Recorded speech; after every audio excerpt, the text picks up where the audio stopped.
until we begin to trade amongst ourselves as a continent with our own currencies and not the US dollar, we will remain enslaved by the global system designed to keep Africa economically colonized. Africa must come to a place where we trade amongst ourselves. We must grow together as a continent, leveraging our unique abilities and collective strengths. Africa must view itself as one homogeneous nation with heterogeneous people. Look at the United States, the United Kingdom, India, or China.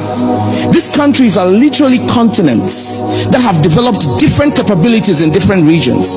The San Francisco Bay Area is the technology hub of the US. Detroit is the automotive capital. California and the Midwest are food baskets. In China, Henan is the agricultural province. Shenzhen is the technology hub. Guangzhou is the automotive capital. Can we say the same about Africa?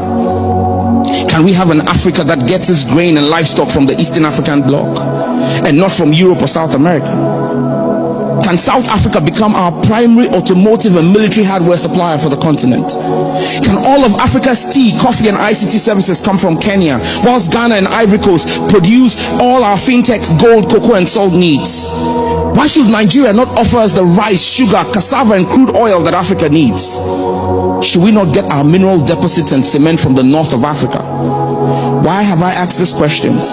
Until we begin to trade amongst ourselves as a continent with our own currencies and not the US dollar, we will remain enslaved by the global system designed to keep Africa economically colonized. As Africa's young people desperately seek solutions and God, the church is pivotal in providing them the correct answers. The church must be interested in more than prophecies and offertories. I'm not saying that these are unimportant, but many of Africa's young people seek hope. A hope of a better tomorrow on this continent. A hope that things will get better on this continent. A hope that only the church can give. And that hope is Christ. The church must begin to speak out for the young people and hold leaders in political office to higher accountability standards. The prophets of old spoke the truth of God even to Ahab and Jezebel at the peril of their lives. Today's church must begin to advocate for youth-centric policies that will see African governments limit the wholesale export of our raw materials and focus on value addition on the continent. The church must demand that our leaders deal with the endemic youth unemployment and the attendant brain drain that the continent is facing. We must speak up and protect our values, our cultures, our norms and traditions. The church has a lot of work to do, which is why we are called the salt of the earth. We must season our continent. Africa must wake up and arise to its full potential.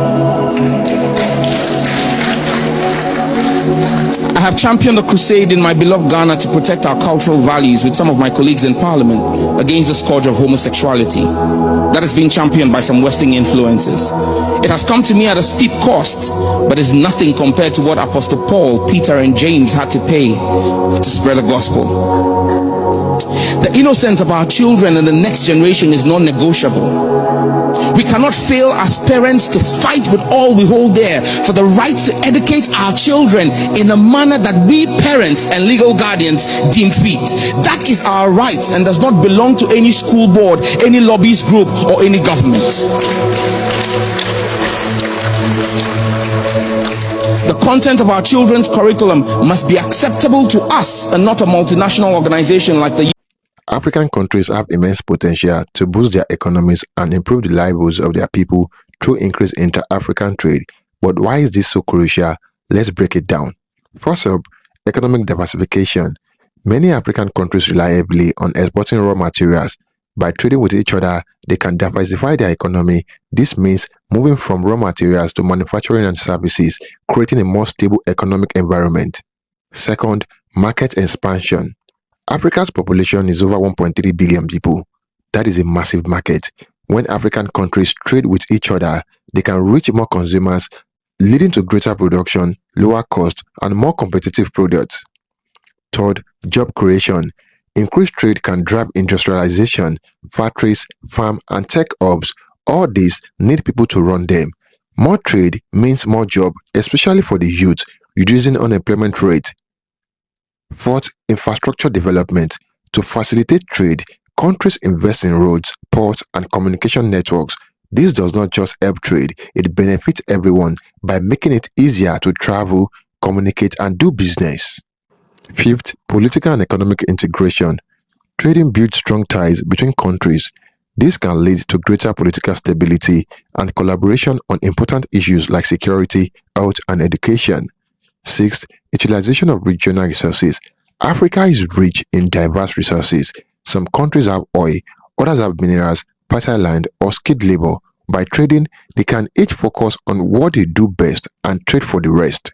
Seventh, reducing external dependency. By focusing on regional trade, African countries can reduce their reliance on markets outside the continent. This makes them less vulnerable to global economic shocks and barriers. 8. Enhanced negotiation power. A united Africa in trade negotiations has more leverage. This means better deals and terms when negotiating with other regions and countries. 9th, implementation of the African Continental Free Trade Area is a game changer. It is aimed to create a single market, removing tariffs and non-tariff barriers. This market is easier and more profitable to trade across the continent. And finally, sustainable development goals. Increased trade can help achieve several SDGs like eradicating poverty, promoting decent work and economic growth, and building resilient infrastructure. Intra-Africa trade, not just about economies, is about building a stronger, more resilient, and more integrated Africa. It is about unlocking the potential of 1 billion people and paving the way for a brighter future. Thank you for watching. Do not forget to like and share your thoughts in the comment box below. Until next time, cheers and have a good one.